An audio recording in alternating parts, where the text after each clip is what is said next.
If you thought coyotes only lived out in the country, then you may have been caught off guard with the recent spike of coyote sightings in the urban areas of upstate and western New York. But how would you ward off these predators? That's where our wildlife management services come into play. We're about to head out with Trapper Mike to shed some light on the situation.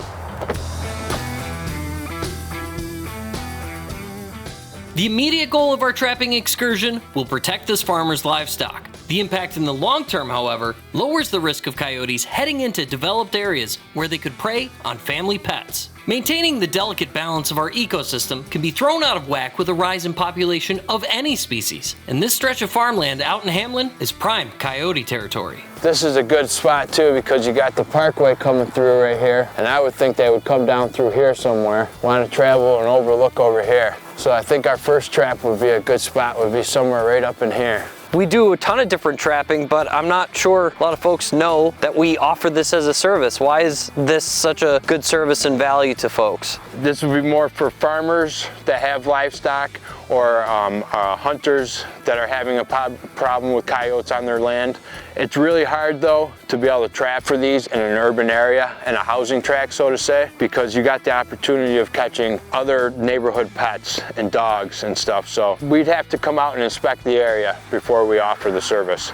Being out here in the rural areas, the farms, the orchards, helping manage the population here is the first step to preventing them from getting into those urban areas, right? Yes. Because the average lifespan of a coyote is 5 to 8 years, I believe.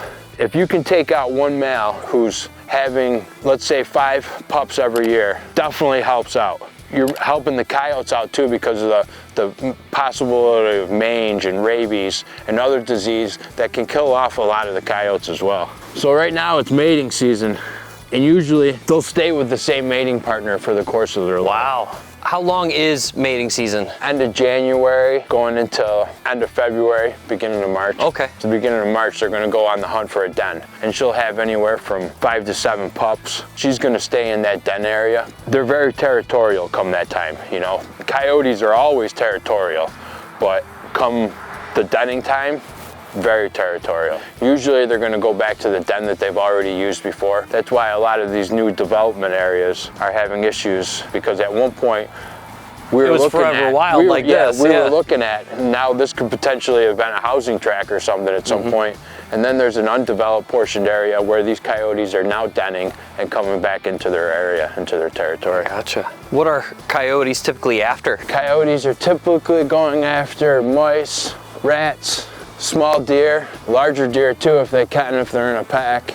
I was out in the woods one day bow hunting and filmed a coyote chasing down a female doe. It circled her and was biting at the back end of the doe. It was something intense to watch. I was able to scare the coyote off. Unfortunately, I was unable to help the deer. Something I'll never forget. How long have you been trapping, Mike? About 15 years, 25 I would say, give or take. I honestly lost track.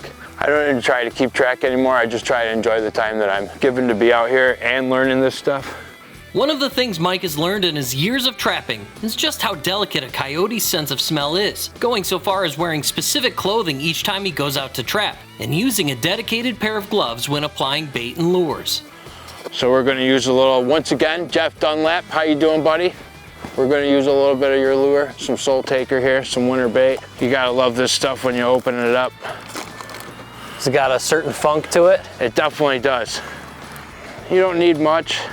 I love it. You kept the label out the entire time too. Ooh, yeah, ooh. Smelling ripe. Special cooler and everything, you know, to keep the baits and the lures all in. Now, did the label come after mistakenly taking that when you were thinking you were gonna grab your lunch? Yes, yeah. I don't want anybody in my family to grab the lunch pail, you know, so. With the trap set, Mike was kind enough to offer a scent sampling of what he's been working with. This is Jeff Dunlap's Hellfire. This is another long call smear lure. This brings them in, no questions asked about it. A little fruity on the back end.